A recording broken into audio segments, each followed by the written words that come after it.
বিসমিল্লাহির রহমানির রহিম। হে জগতবাসী, আপনাদের সামনে একটি আলোচনা নিয়ে আসলাম। শুধু আলোচনা মনে করলে হবে না, এখানে বিশাল আল্লাহর নাম, যেমন আল্লাহর ৯৯ নামের মধ্যে আল্লাহ এই পৃথিবীর সমস্ত সমাধান মেটানোর জন্য আল্লাহর ৯৯টি নাম আমরা পেয়েছি। এটা আমাদের সৌভাগ্য। তবে আজকের যে আলোচনার মাধ্যমে আপনাদের সাথে যে আলোচনাটি করব সেটি হলো যে একটি নাম, আল্লাহর যে একটি নাম, এই নামটি যদি আমরা নিয়মিত এই কাজটি করতে পারি তাহলে কি হবে? আমাদের জীবনে আমরা অনেক অভাবে ভুগতেছি, অনেক অভাব অনটনে এবং সামাজিকভাবে লাঞ্ছিত বঞ্চিত হয়ে আমরা আছি। কিন্তু দেখা যায় আমাদের এত সুযোগ সুবিধা আল্লাহ রেখেছেন, কিন্তু এই সুযোগ সুবিধা অনুসারে আমরা চলছি না। কিন্তু আমরা যখন অতিরিক্ত বিপদগ্রস্ত হই এবং বিপদগ্রস্ত হইয়া যখন আমরা আল্লাহর কাছে বলতে থাকি যে হে আল্লাহ, তুমি আমার দিকে চাইলে না, আমরা কত কষ্টে আছি, আমরা যতই নরম হই ততই মানুষে যেন আমাদেরকে অপবাদ দেয় এবং নিচু স্তরে ফেলে রাখে, আমরা খুব কষ্টে আছি। তখন হে জগতবাসী, আল্লাহর কোনো দোষ নেই।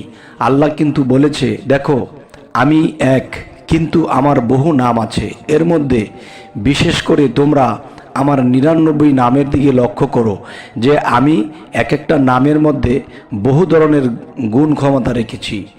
তাই আমরা আল্লাহর কাছে সেই নাম জপনা করি না, আল্লাহর কাছে সাহায্য চাই না, এই জন্য কিন্তু আমরা এই বিপদগ্রস্ত হয়ে আছি। হে জগতবাসী, আজ আমি শামীম আলী চিশতি আপনাদের কাছে এমন কিছু কথা নিয়ে আসলাম, যেই নামটি জপনা করলে মানুষ সচ্ছল ফিরে আসবে, ধন দৌলত হবে। এবং দেখা যায় মানুষ যখন নীরব হয়ে এই নামটি জপনা করবে তখন আল্লাহও নীরবে এই কথাগুলো শুনবে। একদিন, ২ দিন, ৫ দিন, ১০ দিন। একটি কথা আছে, ঈসা আলাইসাল্লামকে বলা হয়েছে, বিভিন্ন ভক্তরা, বিভিন্ন উম্মতেরা বলেছিল যে হে ঈসা মহসী, আমরা তো অনেক কষ্টে আছি, আমরা সাংসারিকভাবে, অর্থনৈতিকভাবে বিভিন্ন দিক দিয়ে আমরা কষ্টে আছি। তবে ঈসা মহসী কি বললেন যে দেখো, তোমাদের দুনিয়াবি চাওয়ার থাকে, আখেরাতের চাওয়া থাকে, যেই চাওয়াই থাকুক তোমরা কি করবে? যে আল্লাহর কাছে চাও। তখন তারা বলতেছে, আল্লাহর কাছে তো চাইতেছি, আল্লাহ তো আমাদেরকে দিতেছে না। দেখুন, আমি একটি আলোচনায় বলেছিলাম যে যদি আমি খাদ্যমন্ত্রীর কাছে বিদ্যুৎ চাই, পাবো না। আমি যদি গ্যাস মন্ত্রীর কাছে পানি চাই, আমি পাবো না। আমি যদি দেখা যায় যে স্বরাষ্ট্র মন্ত্রীর কাছে যদি বলি যে আমার একটা লাগবে, আমার অর্থনীতি লাগবে, তাহলে বোঝা গেল যে অর্থনীতি তিনি যোগান দেবে না। অর্থনীতি যোগান দেওয়ার জন্য অর্থমন্ত্রীর প্রয়োজন। তাহলে আল্লাহ এই পৃথিবী চালাইতেছে, কিন্তু আল্লাহর এক নামের গুণে নয়, ৯৯ নামের মধ্যে ৯৯ লক্ষ পরিমাণে, ৯৯ লক্ষ পরিমাণে আল্লাহ দিয়ে রেখেছে সেই গুণ ক্ষমতা। এখান থেকে কিছু কিছু বিষয় যদি আমরা জানি তাহলে আল্লাহর কাছ থেকে আমরা এই নামের বিনিময়ে আল্লাহর কাছ থেকে নিয়ে যেতে পারি। কিন্তু আল্লাহ দিতে বাধ্য, কিন্তু আমাদের ডাকারও আছে সাধ্য, কিন্তু আমরা করতে পারি না। এই নামগুলো ডেকে আল্লাহকে করিতে বাধ্য। তবে হে জগতবাসী, অবশ্যই আমি এখন বলবো যে কোন নামগুলো জপলে মানুষ সচ্ছল ফিরে আসবে, গরিবী হাল থাকবে না। সেই নামগুলো হলো, নামটি হলো ইয়া ওয়াহ হাবু। ইয়া ওয়াহ হাবু, এই নামটি আপনারা ভালো করে দরকার হয় খাতাতে লিখে নিন। রস্যি ই অন্তস্থ আকার, ইয়া ও অন্তস্থ আকার হ, এরপরে হয় আকার বয় রস্যকার।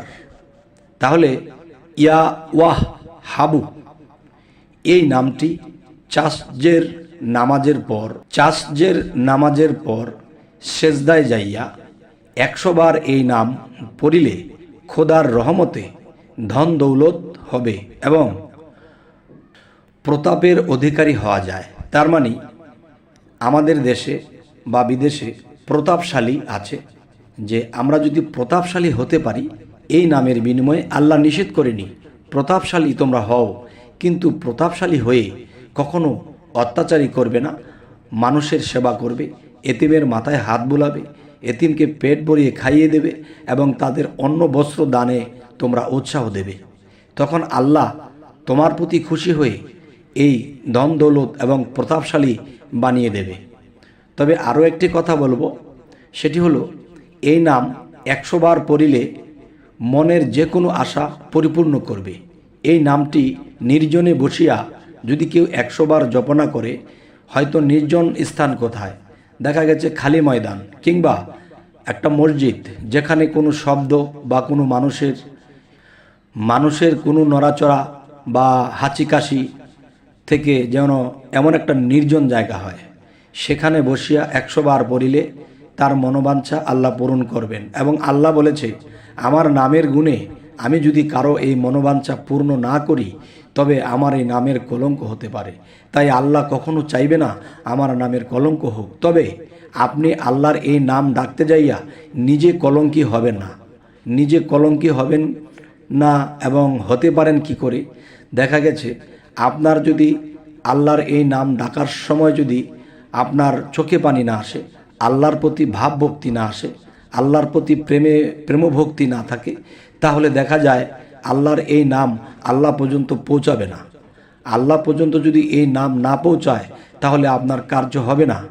তাই আমি বলবো, আবারও এই কথাটি বলছি, চাষজের নামাজের পর সেজদায় যাইয়া 100 বার এই নাম পড়িলে খোদার রহমতে ধন দৌলত হবে। সেই নামটি ইয়া ওয়াহ হাবু, ইয়া ওয়াহ হাবু পড়িলে খোদার রহমতে আপনার ধন দৌলত হয়ে যাবে। হে জগতবাসী, আজ আমি শামীম আলী চিশতি আপনাদের সামনে এই চ্যানেলটি কেন নিয়ে আসলাম, যে আমার অন্য চ্যানেলে আমি আধ্যাত্মিক আত্মজগতের বিভিন্ন আলোচনা করে থাকি। তবে আজকের যে আলোচনাটি, সেটি মানুষের মঙ্গলের জন্য, মানুষের দুর্দশা কমানোর জন্য। একটা মানুষ যদি অতিরিক্ত পেট ভরে খায়, তখন দেখা যায় পেটে গোটগাট করে এবং দেখা যায় পেট খারাপ হয়ে যায়, তখন সেই মানুষটি অচল হয়ে যায়। তাই বলবো কি, আমরা যেমন কম খেলে এবং কম সব কিছু করলে ঠিক থাকে। যেমন ঔষধ একটি ট্যাবলেট খেতে বলেছে ডাক্তার, এখন আমি তাড়াতাড়ি ঔষধ সারার জন্যে আমি 4টি ট্যাবলেট খেয়েছি, তখন দেখা যায় রোগ সারার পরিবর্তে অন্য রোগ আমাকে আঁকড়ে ধরেছে। তাই বলবো কি, যে আমরা এই নাম পড়ার পরে যদি প্রেম ভক্তির সাথে আল্লাহকে চোখের পানির সাথে সেজদায় গিয়ে যখন এই নামটি আমরা পড়ব, তখন আল্লাহর সে আরশে মহল্লায় যখন এই নামের ধ্বনি পৌঁছে যাবে এবং আপনার আকুতি মিনতি শুনতে থাকবে, তখন কি হবে, তখন আল্লাহর মায়া লাগবে। আল্লাহর যখন মায়া লাগবে, তখন আপনাকে দুনিয়াবি ধন সম্পদ তো দেবেই, এবং এই ধন সম্পদ পাওয়ার পরে যখন দান খয়রাত করিবেন এবং দেখা যায় আপনি নিয়মিত আল্লাহর ইবাদত করবেন, তাহলে আপনি ইহকাল হইতে পরকালের ধন সম্পদের মালিক হয়ে যাবেন। সুবহানাল্লাহ। তবে হে জগতবাসী, আমার এই চ্যানেলটি সকলেই লক্ষ্য রাখবেন। আমি একের পর এক 99 নামের গুণ ক্ষমতার মধ্যে আল্লাহ কি রেখেছে, আমি এই সম্পর্কে আলোচনা করে যাব, যেন উচ্চ স্তর লোকের থেকে একেবারে নিম্ন স্তরের লোকের পর্যন্ত উপকৃত হতে পারে। তবে আমি আপনাদের কাছে একটা জিনিস চেয়ে নেব, সেই জিনিসটা কি, যে আমার জন্যে একটু দোয়া করবেন, যেন আমি মানুষের কাছে এই সত্য 99 নামের প্রচলন আমি দিয়ে যেতে পারি। একটি নামের মধ্যে একটি গুণ ক্ষমতা নয়, লক্ষ লক্ষ গুণ ক্ষমতা আছে, এর মধ্যে একটি গুণ ক্ষমতা আপনাদের সামনে তুলে ধরা হলো। তবে হে জগতবাসী, আমাদের চ্যানেলটি যদি আপনাদের ভালো লাগে, এই আলোচনা যদি ভালো লাগে, অবশ্যই সাবস্ক্রাইব করে রাখুন। পরবর্তীতে আমাদের আরও অন্য আলোচনা আপনাদের সম্মুখে পৌঁছে যাবে। তবে এই বলে আজ রাখবো, সকলে ভালো থাকবেন। আল্লাহ হাফিজ।